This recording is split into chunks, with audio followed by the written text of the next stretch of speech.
Good morning, student. This is Anandanya here, SPS School, Jharkhand. I hope I will remain at your home. हम इस विद्यालय में online class start कर रहे हैं, जिससे सभी स्टूडेंट विद्यालय से जुड़े रहे, उनकी रेगुलरिटी है वो बनी रहे। हमारे देश में कोविड-19 जो महामारी है, संक्रमित फैल रहा है, इसके कारणवश हम ये ऑनलाइन क्लास स्टार्ट करने जा रहे हैं। तो आज हम पढ़ेंगे टेंस। हमारा जो टॉपिक है वो क्या रहेगा? टेंस। हमारा जो टॉपिक है वो है टेंस। टेंस मीन्स होता है काल। टेंस मीन्स क्या होता है? काल, जो कितने मार्क्स का आता है? 4 नंबर एंड 4 मार्क्स का आता है। इसमें क्या होता है? 4 मार्क्स का आता है। प्लेटफॉर्म आती है जो 4 मार्क्स की दी हुई होती है। टेंस, अब टेंस है उसके 3 प्रकार होते हैं। टेंस के कितने प्रकार होते हैं? 3 प्रकार होते हैं। Kinds of tense. Kinds of tense. Tense के प्रकार। फर्स्ट है प्रेजेंट टेंस। फर्स्ट प्रकार है प्रेजेंट टेंस। सेकंड है पास्ट टेंस।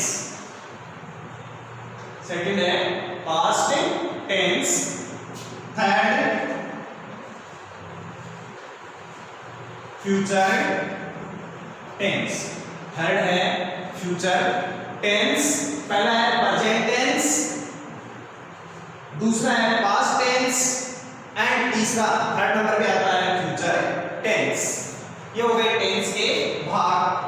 अब जो टेंस है, प्रेजेंट टेंस है, पास्ट टेंस है, फ्यूचर टेंस है। प्रेजेंट टेंस मींस क्या होता है? वर्तमान काल। प्रेजेंट टेंस होता है वर्तमान काल। पास्ट टेंस भूतकाल। पास्ट टेंस होता है भूतकाल।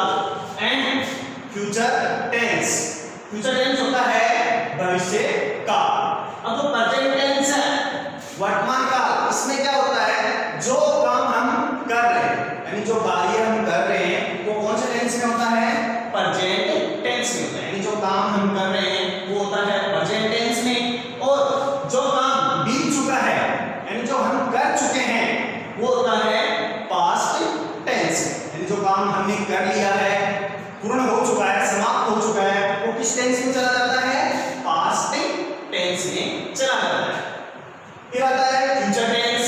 तो जो फ्यूचर टेंस है, इसमें क्या होता है?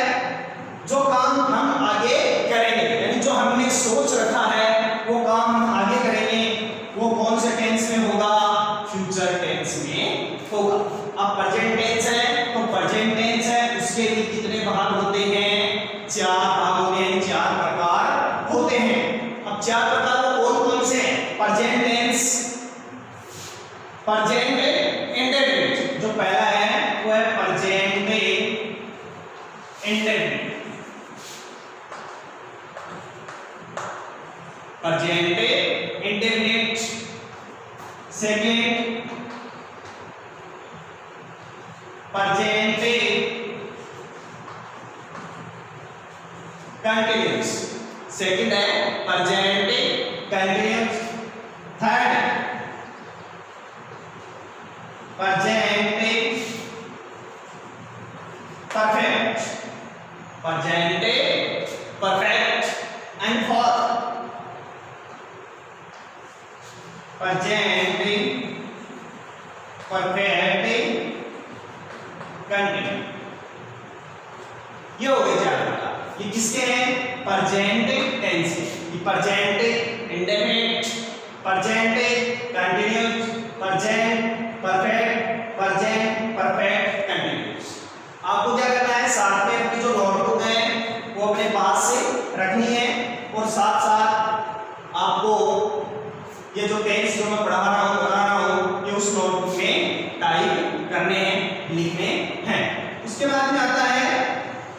पास्ट टेंस, जैसे हमने प्रेजेंट के प्रकार लिखे हैं वैसे ही पास्ट के होते हैं, यानी पास्ट टेंस है जैसे प्रेजेंट के लिखे हैं वैसे किसके होंगे, पास्ट के। पास्ट जहां तो प्रेजेंट आ रहा है वहां क्या आएगा, पास्ट आ रहा है कि past indefinite, past continuous, past perfect और पास्ट परफेक्ट कंटीन्यूअस, यानी जहां प्रेजेंट आ रहा है वहां क्या आ जाएगा, पास्ट आ जाएगा।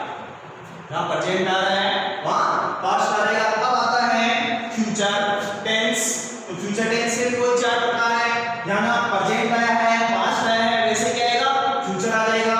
Future indefinite, future continuous, future perfect और फ्यूचर परफेक्ट कंटीन्यूअस, ये हो गई हमारे टेंस।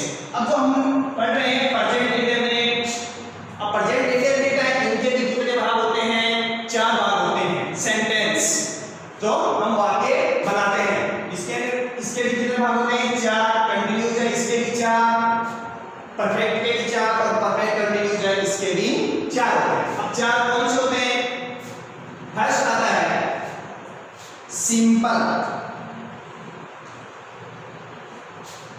सिंपल या अफर्मेटिव सेंटेंस, सिंपल या अफर्मेटिव सेंटेंस।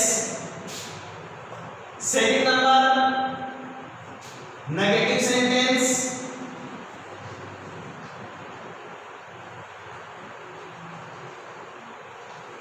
सेकंड नंबर आता है नेगेटिव सेंटेंस। थर्ड नंबर आता है इंट्रोगेटिव सेंटेंस,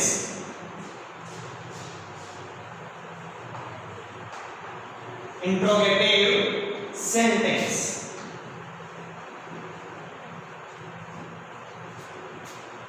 और फोर्थ नंबर आता है इंट्रोगेटिव नेगेटिव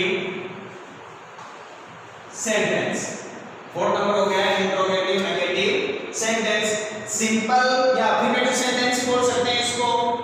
सेकंड नंबर आता है नेगेटिव सेंटेंस, थर्ड नंबर आता है interrogative sentence and fourth number आता है इंट्रोगेटिव नेगेटिव सेंटेंस। अब एक तो सिंपल होता है, होता है साधारण वाक्य, सिंपल सेंटेंस साधारण वाक्य। नेगेटिव सेंटेंस नकारात्मक वाक्य, नेगेटिव सेंटेंस होता है नकारात्मक वाक्य। इंट्रोगेटिव सेंटेंस प्रश्नवाचक वाक्य एंड इंट्रोगेटिव नेगेटिव सेंटेंस प्रश्नवाचक नकारात्मक वाक्य। ये इसकी क्या हो गई, चार भाग हो गए, चार पार्ट्स इसके हैं। प्रेजेंट इंडेफिनिट, ऐसे ही प्रेजेंट कंटीन्यूअस है उसके लिए से होंगे simple, negative, interrogative, interrogative negative. Present perfect है उसके लिए simple, negative, interrogative, interrogative negative. ऐसे प्रेजेंट परफेक्ट कंटीन्यूअस है उसके लिए simple, negative, interrogative, interrogative negative. ये हो गए इनके भाग। अब जो सिंपल सेंटेंस होता है, प्रेजेंट इंडेफिनिट होता है, इसका जो सिंपल सेंटेंस होता है वो साधारण वाक्य होता है। दूसरा नेगेटिव हो गया, तीसरा इंट्रोगेटिव हो गया एंड और इंट्रोगेटिव नेगेटिव सेंटेंस हो गया। तो आप अब इसको आप क्या कर सकते हो, लिख भी सकते हो, इसको अपने नोटबुक में आप टाइप कर सकते हो।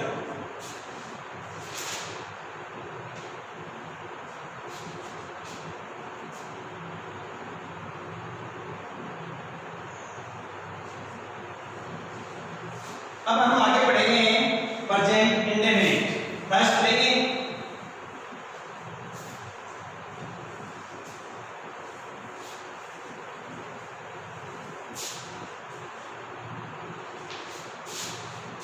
प्रेजेंट टेंस में, फर्स्ट लेंगे हम प्रेजेंट इंडेफिनिट, क्या लेंगे प्रेजेंट इंडेफिनिट टेंस। ये हो गया फर्स्ट प्रेजेंट इंडेफिनिट टेंस। इस टेंस में इसमें क्या होता है कि इस टेंस में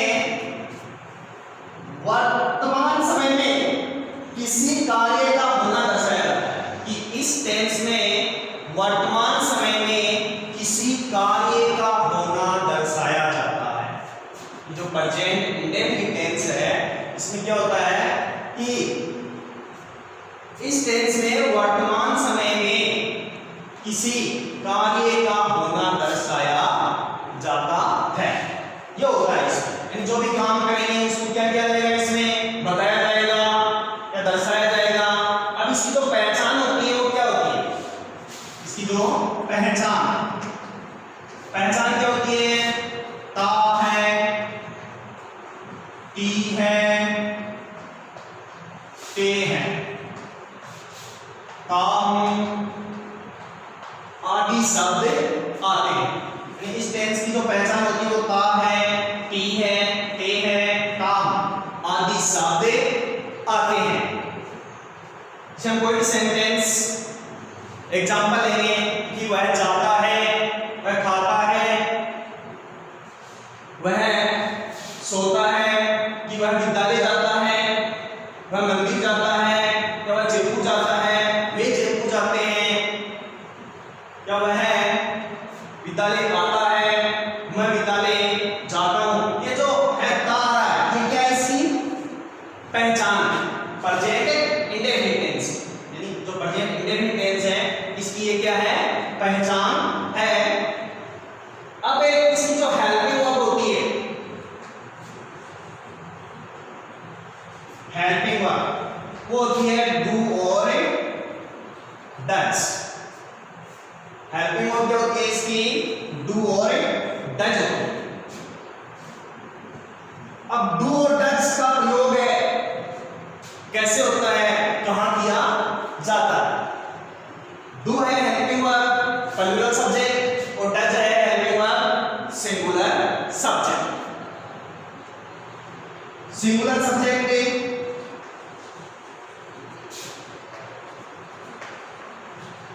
singular subject for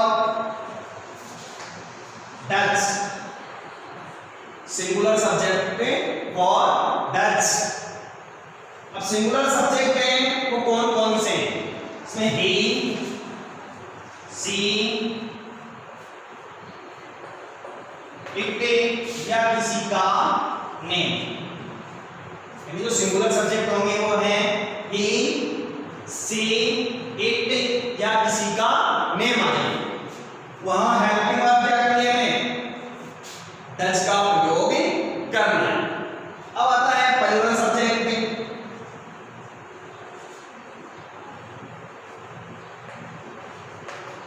plural subject में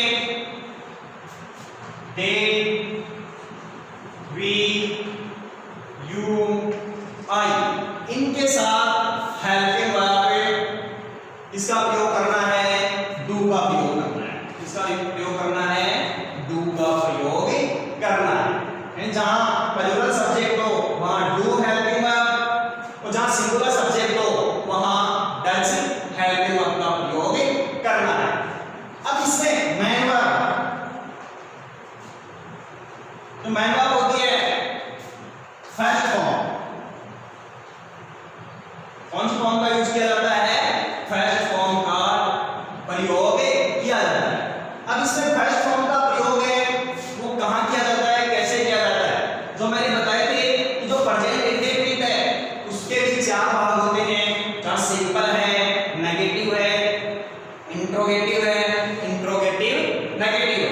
तो सिंपल, जो सिंपल सेंटेंस होते हैं, साधारण जो वाक्य होते हैं, सिंपल सेंटेंस,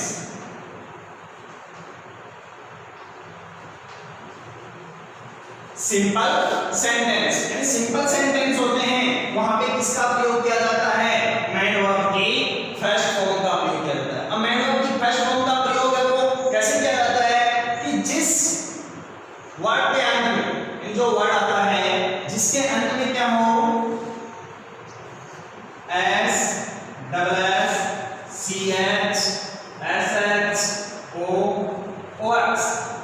ये आ रहे हैं, ये लेटर जो आ रहे हैं इनके साथ ES का प्रयोग, यानी जो मेन वर्ब आएगी उसके साथ ES का प्रयोग। बस तो क्या आ रहा है, बस में S आ रहा है, तो S आ रहा है, वहां किसका प्रयोग करना है, ES। किसका प्रयोग करना है, ES। कि हमारा अगर सब्जेक्ट है, हमारा सेंटेंस में अगर सब्जेक्ट सिंगुलर है, क्या है, सिंगुलर, सिंगुलर है तो ही ES या S का प्रयोग करना है। अगर सब्जेक्ट हमारा सिंगुलर है तभी क्या करना है, हमें S या ES का प्रयोग करना है। जो साधारण वाक्य होते हैं वहां किसका प्रयोग किया जाता है, S या ES का प्रयोग किया जाता है। जो S या ES है वहां का वो प्रयोग है।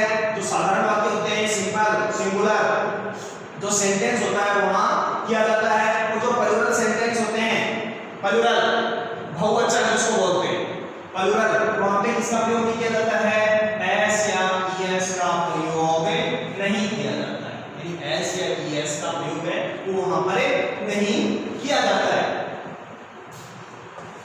ये हो गए साधारण वाक्य। अब नेगेटिव आते हैं, सिंपल हो गया, अब आता है नेगेटिव।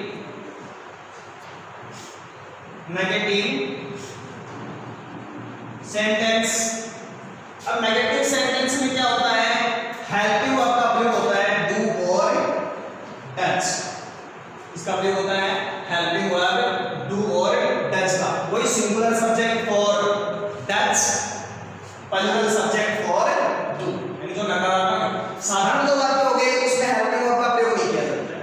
उसमें क्या किया जाता है कि जो मेन वर्ब है, मेन वर्ब की फर्स्ट फॉर्म के साथ S या ES का प्रयोग किया जाता है। यानी मेन वर्ब की जो फर्स्ट फॉर्म है उसके साथ S या ES का प्रयोग किया जाता है। वो भी कब किया जाता है, जब सेंटेंस हमारा सिंगुलर हो तो S या ES का प्रयोग किया जाता है। अगर हमारा सेंटेंस प्लूरल हो तो S या ES का प्रयोग नहीं किया जाता है। उसका सब्जेक्ट सिंगुलर होना चाहिए, उसका सब्जेक्ट है वो प्लूरल होना चाहिए। ये हमें देखना है कि कौन सा सब्जेक्ट सिंगुलर है, कौन सा सब्जेक्ट प्लूरल है। उसी के हिसाब से हमें क्या करना है, S या ES का प्रयोग करना है। तो अब नेगेटिव जो सेंटेंस है, नेगेटिव सेंटेंस में डू और डज हो गया, हेल्पिंग वर्ब डू और डज हो गई, मेन वर्ब की फर्स्ट फॉर्म हो गई। उसके बाद में आता है interrogative sentence. Interrogative sentence, interrogative